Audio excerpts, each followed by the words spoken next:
Andrew, thank you very much. Yes, let's get reaction to everything that we've heard from the Liberal Democrats and from UKIP. Baroness Kramer is with me, Susan Kramer and Douglas Carswell, UKIP's MP. I do want to talk about tax credits, but I also want to talk about police, because we were just listening to that interesting segment, Douglas Carswell, and you made some quite strident points about what's actually going on here. On the face of it, positive, of course, no cuts to the police in England and Wales. It's quite interesting, isn't it? George has said no cuts to the police budget. But in the small print, we're going to see a massive increase in the police precept. So the government in Whitehall won't get blamed for that, but local police and crime commissioners, I think politically, will get it in the neck. George has been very clever in shifting responsibility for having to find finance for the police.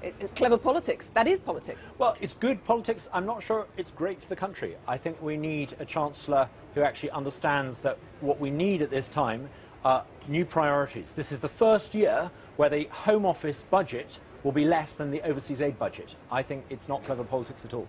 Can I just say, this is going to be really tough on more deprived communities, because council taxpayers are suddenly find there's a charge turning up to pay for the police, there's a charge turning up to pay for old people, that's the social care budget, and it's going to fall the hardest on the most deprived communities that have the least ability to raise what in effect is council tax. And at the same time, you know, they're going to be getting less money on their business rates if they're deprived communities. Your Kensington and Chelsea, you can go home laughing, but if you're a deprived community, did you get whacked today? There is more and more responsibility, pressure, whatever word you want to use, being put on local councils. And indeed, and I worry about the bus network as well, because we just heard that the Central Department for Transport is going to have its operational budget slashed. Does that mean that paying for buses outside of the big cities, which can wash their face on this, that basically that's all now going to fall on councils as well? So I think there are a lot of issues we need to be worried about there. I think Suzanne's made some really powerful points, and I think she's basically right there.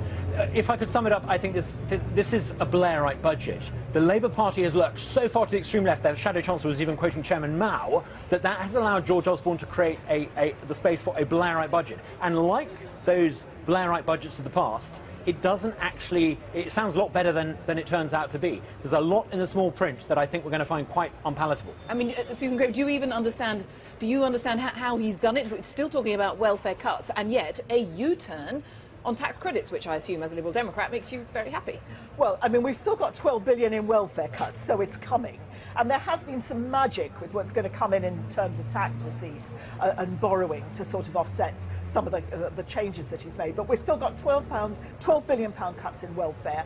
I am delighted that he stopped the cuts for tax credits on working families. And one of my ironies is, had George Osborne been in the House of Lords, he would have voted for the Democrat motion to absolutely kill those cuts in tax credits stone dead. He wouldn't have voted with either the Labour Party or the Conservatives. Interesting.